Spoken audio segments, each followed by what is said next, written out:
I joined about 2014 or 15. On the board I got sort of asked, I think Libby Prell, who was the chair at the time, was coming to the end of her tenure. I think that there was quite a few people who had been involved on the board for the sort of the previous few years, who had put in a lot of time and energy and were coming to the ends of their tenure, the amount of time that they felt they could invest.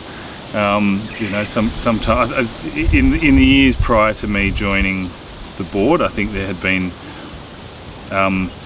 good stable years, but the first stable years for a while, I think it was around 2012, had been quite tumultuous. Quite a lot of change and a move from the parent-led school to a principal-led. So when Brian Dodd was first employed, so it was sort of coming to the end of that period. So they were looking for a bit of fresh blood on the board. So I was one of a number of people who sort of came on with that. And yeah, look, I mean, it does take a lot of time and energy, but I think it's also it's very rewarding. Got to work with a lot of passionate, intelligent and caring people over that time, and sort of got a lot out of it.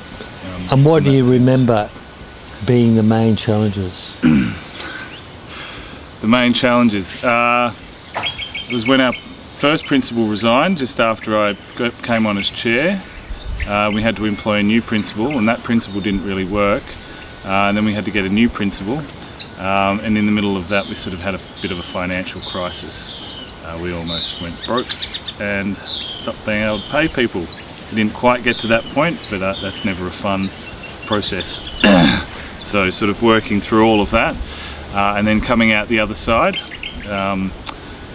We survived, and I think talking to others, it is a reasonably natural process in schools, these cycles that you sort of go through, the ups and downs, and you have very challenging periods and then stability, and it is a function of that. But again, I think challenges aside, it's as much around how you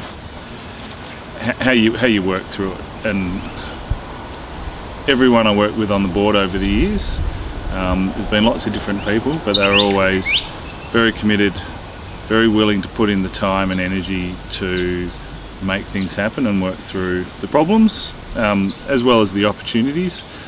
And I think that's reward in itself.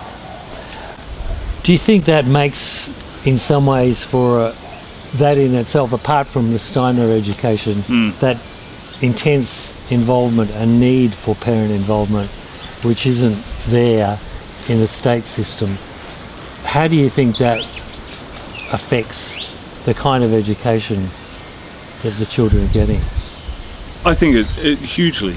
I think kids who see their parents, other parents, like the parent body as a whole, investing time into making a school what it is, I think is really, really important. Rather than a purchased commodity. There's a financial transaction in all of these services that schools, businesses, organisations provide, but I think the voluntary and community aspect to what the school sort of tries to do and maintain is really important. It isn't a big school. Even if it was twice the size, I think the intent would still be to have that sense of community. And there has been a lot of debate over the years, or conversation around, we live in changing times. There is less, people have families, households have less free time to go and sort of put in towards voluntary activities. That the school and other organisations have relied on in the past. And how do we deal with that? Do we try to just commoditise it? How do we get people to invest and contribute to the school more? I don't think there's ever a single fixed answer that will sort of last forever, but I think continuing to promote the importance of parents having a role in making their school work is a really important part of what the school is about.